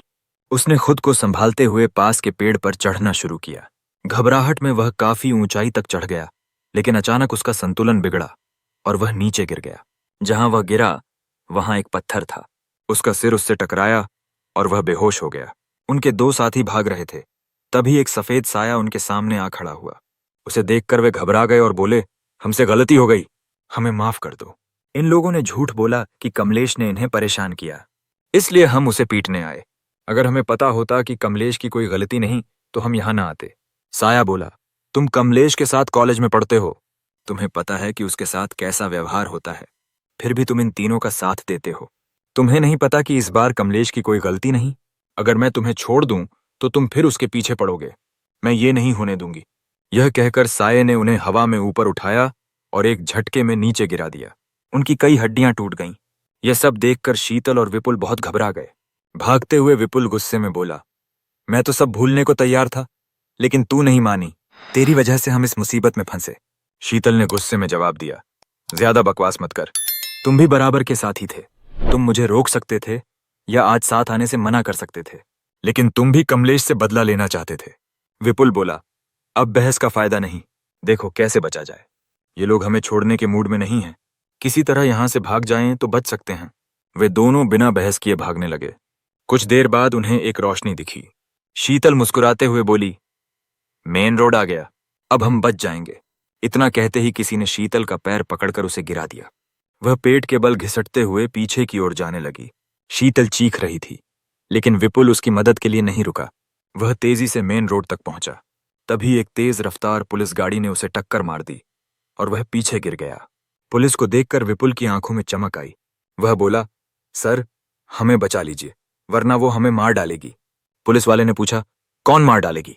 विपुल ने सारी बात सच सच बताई और कहा, भले ही मुझे जेल में डाल दो, लेकिन मैं मरना नहीं चाहता। पूरी जिंदगी जेल में काट लूंगा, प्लीज मुझे बचा लीजिए। पुलिस उसे लेकर जंगल में गई, जहां उसके सारे दोस्त जख्मी हालत में बेहोश पड़े थे। कमलेश भी रस्सी से बंधा बेहोश था। पुलिस सभी को अस्पताल ले गई। शीतल और उसके साथियों की हालत बहुत खराब थी। कईयों के हाथ पैर टूट चुके थे और एक की रीढ़ की हड्डी टूट गई थी। कमलेश को ज्यादा चोटें नहीं आई थीं। कमलेश का अपहरण और मारपीट करने के जुर्म में उन सभी पर केस दर्ज हुआ। आरोपियों के घर वालों ने कमलेश से मिन्नतें कीं कि वह शिकायत वापस ले ले, लेकिन कमलेश नहीं माना। उसने अब तक इन लोगों को कुछ नहीं कहा था, फिर भी इन्होंने उसे हमेशा परेशान किया। अगर वह चुप रहता तो ये आगे भी ऐसा करते। इसके चलते विपुल और जिन साथियों को नौकरी मिली थी उनकी नौकरी चली गई। उन पर आपराधिक आरोप भी लगे। कॉलेज की बदनामी हुई और उन्हें कॉलेज से निकाल दिया गया। स्वस्थ होने के बाद वे जेल चले गए। जिसकी रीढ़ की हड्डी टूटी वह हमेशा के लिए अपाहिज हो गया। वह कमलेश को नहीं बल्कि अपने साथियों को दोष देता था, क्योंकि उनके कहने पर वह कमलेश को पीटने गया था। कमलेश बेंगलुरु जाकर सेटल हो गया, जबकि वे लोग वहीं रह गए। उनके घर वाले उन्हें ताने देते थे। कईयों को उनके परिवार ने घर से निकाल दिया, क्योंकि उनकी वजह से समाज में बदनामी हो रही थी। कॉलेज और सभी को पता चल चुका था कि कमलेश ने कभी कुछ गलत नहीं किया, बल्कि ये सारे लोग उसके साथ गलत करते थे। अब सबको अपनी गलती का पछतावा था, लेकिन कमलेश वहां नहीं था। वह हमेशा के लिए बेंगलुरु चला गया था। कमलेश के घर वालों को अपनी गलती का एहसास हुआ और उन्होंने उससे माफी मांगी, लेकिन कमलेश अब उनकी माफी स्वीकार नहीं करना चाहता था। वह बेंगलुरु में नयनी के साथ खुश था। कमलेश और नयनी का सफर यहीं खत्म नहीं हुआ। उनके जीवन में आगे भी बहुत कुछ हुआ। उनके इस सफर के बारे में हम अगले भाग में जानेंगे। दोस्तों, हम ये नहीं कह सकते कि कमलेश ने सही किया या गलत। इस साधना का लाभ उसे मिला, लेकिन अगर यह साधना असफल हो जाती तो उसे इसके घातक परिणाम भी भुगतने पड़ सकते थे। अप्सरा कोई इंसान नहीं, बल्कि एक अलौकिक शक्ति है जिसे संभालना आम इंसान के बस की बात नहीं। हो सकता है अभी कमलेश को यह सब सही लग रहा हो, लेकिन कब तक? समय के साथ कमलेश की उम्र बढ़ेगी, उसे एक सहारे की जरूरत होगी। लेकिन नयनी तो वैसी ही रहेगी। नयनी के साथ रहकर वह जीवन में सफलता तो पा सकता है, लेकिन उसके सारे रिश्ते खराब हो जाएंगे। और अगर कभी कमलेश को किसी इंसान से प्यार हो गया तो नयनी उसका क्या हाल करेगी, ये हम नहीं कह सकते। अभी इस साधना का फायदा कमलेश को मिला है, लेकिन क्या पता आगे चलकर उसे कोई बड़ा नुकसान उठाना पड़े। अभी तक हमें उसकी कॉलेज लाइफ की कहानी पता चली है। अगर कभी कमलेश से बात हो पाई, या बेंगलुरु में उसके कोई दोस्त मिले, या यहाँ से कोई ऐसा दोस्त मिला जो उससे संपर्क में हो, तो मैं आपको उसकी आगे की कहानी जरूर बताऊंगा। हम कोशिश करेंगे कि जल्द ही कमलेश से मुलाकात हो और उसकी जिंदगी में क्या चल रहा है ये जान सकें। जब भी मुझे कुछ पता चलेगा मैं आपके साथ जरूर साझा करूंगा। मुझे पूरी उम्मीद है कि आपने इस कहानी को अंत तक पढ़ा होगा। अगर आपने पढ़ा है तो कमेंट में लिखें, हम हैं मिस्टर एक्स की लॉयल फैमिली, जो सुनते हैं आखिर तक पूरी स्टोरी। अगली कहानी में मैं आपके नाम लेने की पूरी कोशिश करूंगा। चलिए, अंत में हम अपनी लॉयल फैमिली के कुछ सदस्यों के नाम लेते हैं। अमजद सैयद बुखारी, रुखसार खातून, मोहम्मद शाहिद, माइंडफुल म्यूजिंग्स, पुष्पा राणा, नागपुर, रजत चौबे, बलिया, डेजी सिंह, गुजरात, मोहम्मद अफजल, मनोज मौर्या, अवनीत, जालंधर, शंकर कुमार, बिहार। सबका धन्यवाद। और सबसे आखिर में मैं धन्यवाद देना चाहूंगा ममता सहाय का, जिन्होंने इस घटना को कहानी के रूप में तैयार करने में हमारी मदद की। तो चलिए मिलते हैं अगली कहानी में।